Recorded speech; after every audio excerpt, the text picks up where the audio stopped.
미성년자 증여액 2조 원대, 뭐 전년 대비 82%나 지금 이제 증여가 급증했다고 하는데 아무래도 여기에는 세대를 건너뛴 증여가 한몫을 크게 하지 않았을까 싶더라고요. 할아버지 할머니가 자식 말고 이 손자녀한테 이렇게 증여를 하는 것이 매년 또 이제 급증하고 있더라고요. 네, 맞습니다.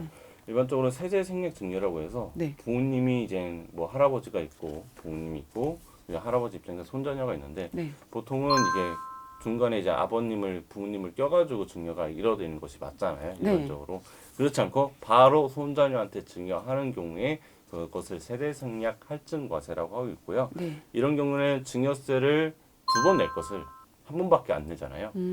그래서 이제 세법에서는 할증 과세 제도를 주고 있는데 네. 그 과세 제도를 적용받더라도 할증을 받아더라도 유리한 부분이 있어가지고 많이들 활용하고 있습니다. 네. 그럼 세대를 건너뛴 증여로 절세할 수 있는 방법에 대해서 사례로 설명을 좀 해주시겠어요? 일단 일반적인 사례로 한번 네. 보여드리도록 하겠습니다. 부동산 5억짜리 가치가 있다는 부동산이 있고요. 네. 그리고 이것을 조부모가 자기 자녀들한테 증여를 하게 되면은 당연히 증여세가 나오도록 되어 있습니다. 그래서 취득세도 나오겠죠. 그래서 또 부모님이 다시 자기 자녀들 할아버지 입장에서는 할머니 입장에서는 손자녀한테 증여를 하게 되면은 또 증여세가 나오고요. 또 취득세가 나오도록 되어 있습니다. 그래서 5억 기준으로 했을 때요. 대략적인 세금이 1억 9,500만 원 정도가 발생됩니다. 증여세 두 번, 취득세 두 번이 발생되기 때문이죠. 그런데 그게 아니고 세대 생략을 해가지고 할아버지 할머니가 바로 손자녀한테 증여하는 경우에 네. 증여 한 건만 봤을 때는 원래 대략 8천만 원 정도의 세금이 나오는데 이 세대 생략 할증을 하게 되면은 할증이 30%가 들어가가지고 대략 1억 정도의 세금이 나오도록 돼 있습니다. 네. 근데 취득세는 이런 게 없어요. 네. 네, 취득세는 한 번만 물건이 이동되었기 때문에 한 번만 2천만 원 정도 세금을 내게 되고요. 이것을 도합을 하게 되면은 세대 생략으로는 1억 2천만 원만 세금이 총 부담됩니다. 부모님을 걸쳐서 받을 때보다 세금이 대략 한 7천만 원 정도가 절세 받을 수가 있는 거죠. 예. 그 세대를 건너뛰어서 했는데 할증에도 불구하고 훨씬 더 절세가 많이 되는 네, 거네요. 맞습니다. 세대 생략을 안 하고 자녀에게 바로 증여할 때랑 자녀 세대를 건너뛰고 손주에게 직접 증여할 때를 비교해서 설명해 주시겠어요? 일단은 구체적으로 봤을 때 네. 이제 확실히 그 조부모로부터 또시 부모로 그리고 부모가 자녀로 넘어가면서 네. 세금 부담이 확 늘어납니다. 네. 이제 어떻게 보면은 두 배가 되는 거예요. 이렇게 돼 버리면은. 근데 우리 할증과세는 뭐 두 배를 해주겠다는 게 아니고 30%만 하도록 돼 있거든요. 예. 그렇기 때문에 어떻게 보면은 그 20%, 뭐 그 두 배를 차이로 70% 부분을 이득을 볼 수가 있는 부분이 있는 거죠. 그 계산 산식으로 봤을 때도 우리가 취득세는 당연히 한 번만 부과되고 또 두 배가 아니고 30%만 할증을 해주니까 이런 부분에 있어서 이득이 되는 것이죠. 그렇게 되는 거구나. 눈에 넣어도 아프지 않을 그 손주들에게 하나라도 더 챙겨주고 싶은 게 솔직히 뭐 할아버지 할머니 마음이잖아요. 그런데 그 증여하는 할머니 할아버지가 고령이라면 네, 맞습니다. 자녀보다 손자가 더 유리하다. 네, 맞습니다. 네. 특히나 이제 상속하면서 네. 이걸 상속돼 주시는 분도 계시고 유언장이라든지 네. 이런 걸 쓰셔가지고 주시는 분도 있고 네. 사전 증여를 해가지고 주시는 분도 계시는데 네. 저희가 보통 말할 때는 사전 증여를 권유를 드립니다. 네. 왜냐하면은 이제 혹시라도 또 이제 바로 상속하게 되면 바로 들어가는 게 맞고요. 네. 부모님한테 자기 자녀들한테 증여를 하게 되면은 네. 돌아가실 때 사전 증여 10년이 합산됩니다. 네. 근데 손자녀 같은 경우는 5년만 합산이 되기 때문에 네. 돌아가시기 5년 이내에 뭐 손자녀한테 증여한 것이 있다. 그건 합산이 되겠지만 네. 6년 전에 증여한 게 있다. 그거는 상속세 계산 때 전혀 포함되지 않습니다. 근데 사실 이 세대 생략 상속이라는 게 할증을 하니까 30%가 업이 되는 거잖아요. 네, 맞습니다. 그래서 절세 효과가 없다라고 말하는 사람도 사실 많아요. 네, 맞습니다. 증여랑 달리 상속은 또 다릅니다. 또 아. 증여라는 것은 우리가 걸쳐로 내려가는 부분이 있기 때문에 네. 그런 것들을 이 들어가게 되는 유리한 네. 부분이 있는데요. 네네. 제가 말했더니 뭐 두 배인데 30%밖에 할증이 안 된다. 네.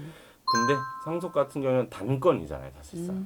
상속은 계속 살렸다 죽였다 할 수는 없으니까. 네네네. 네, 그렇기 때문에 그것도 있고요. 네. 또 이게 상속인이 아닌 자, 네, 네. 뭐 부모님 입장에서는 자기 자녀들이 아니고 네. 손자녀, 네. 더 나가서 이 며느리, 뭐 사위 이런 분들이 상속받는 부분에 대해서는 공제가 안 들어갑니다. 공제도 안 들어가고 할증과세도 받도록 되어 있는 거죠. 그래서 그렇구나. 네, 그런 네. 부분을 종합적으로 봤을 때는 네. 상속 당시 상속을 하면서 우리 손자녀 분들한테 네. 승계시키는 것들은 좀 메리트가 떨어진다 할 수 있겠습니다. 네, 다 장단점이 있네요.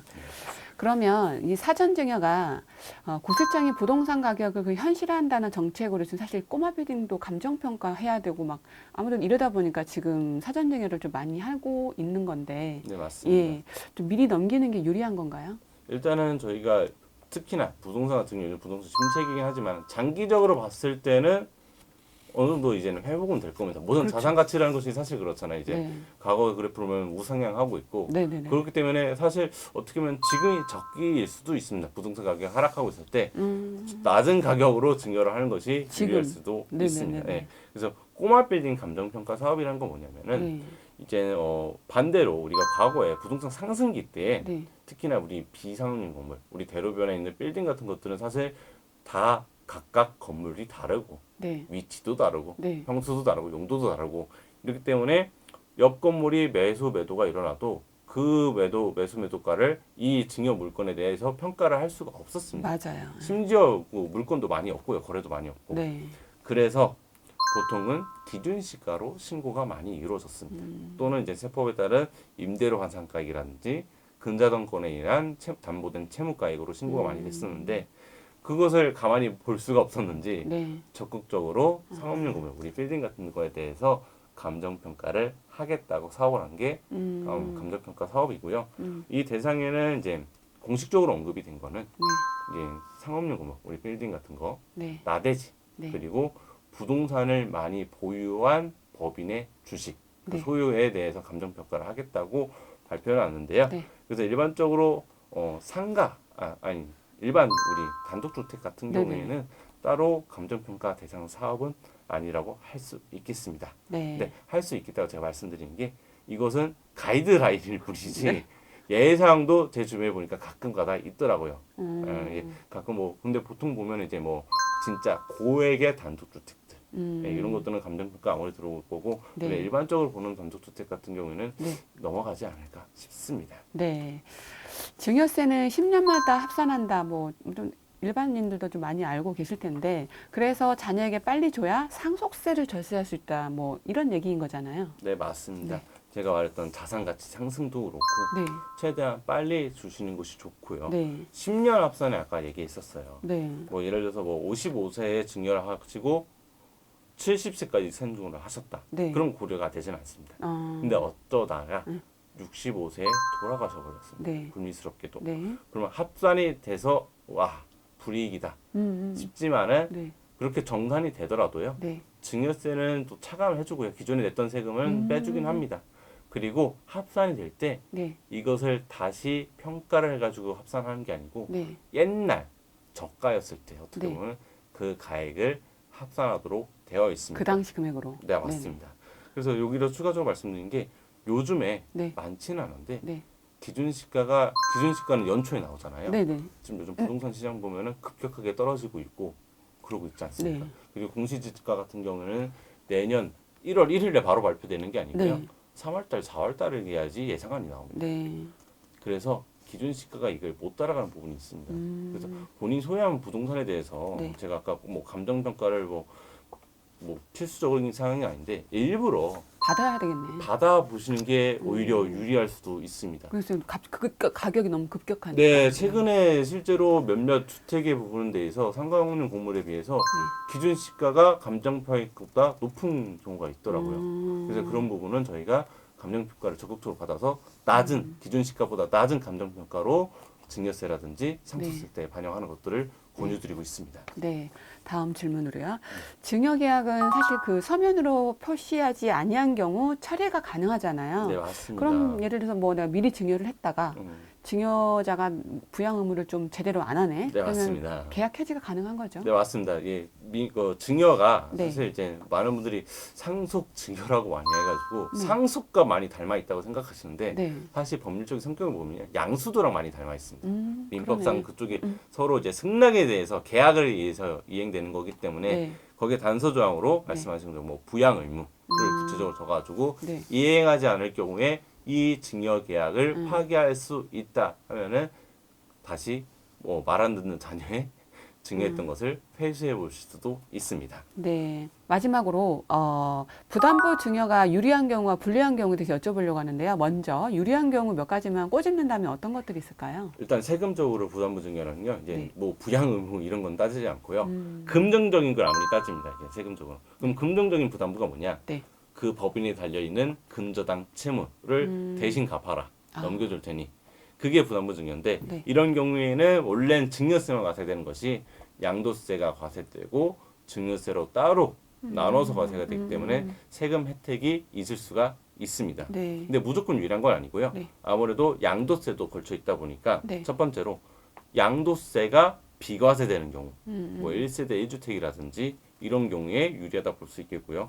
또 특히나 뭐 오랫동안 보유를 해가지고 네. 장기 보유 특별공제라든지 네. 이런 게 있는 경우에는 세부담이 확 줄기 때문에 네. 최소한 3년 이상 보유한 부동산들, 네. 네, 이것도 있고 또한 이렇게 3년 미만으로 하게 되면 오히려 중과가 들어가기 때문에 네. 오히려 불리할 수도 있고 최소한 3년 이상 들고 계신 부동산을 증여하시는 게 좋겠고요. 네. 그리고 취득 시점, 네. 증여 시점하고 네. 기준 시가 차이가 크지 않는 경우, 네. 즉 내 취득할 때부터 지금 이제 시세가 큰 차이가 없는 경우에 양도세가 줄어들다 보니까 네. 그 양도세 측면에서 유리가 있고 네. 수익성 부동산 당장 낸 세금은 내지만은 앞으로 그 월세들을 네. 자녀한테 이전하는 효과이기 때문에 네. 그 뭐 앞으로에 대해 현금으로 받아 월세를 현금으로 받아서 증여하는 보다는 네.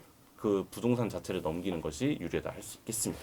그럼 불리한 경우는 어떤 경우가 있을까요? 불리한 경우에는 네. 대표적으로 네. 중과가 되는 경우입니다. 음. 지금 현재 시점에는 주택 같은 경우에는 네. 윤석열 정부에서 네. 1년 동안 중과를 풀어놨습니다. 5월 네. 때까지. 네. 네. 근데 5월 이후에 중과가 다시 시행되거나 네. 그게 아니면은 단기 보유 부동산으로서 네. 2년 미만 보유를 하게 되면은 중과세가 들어갑니다. 네.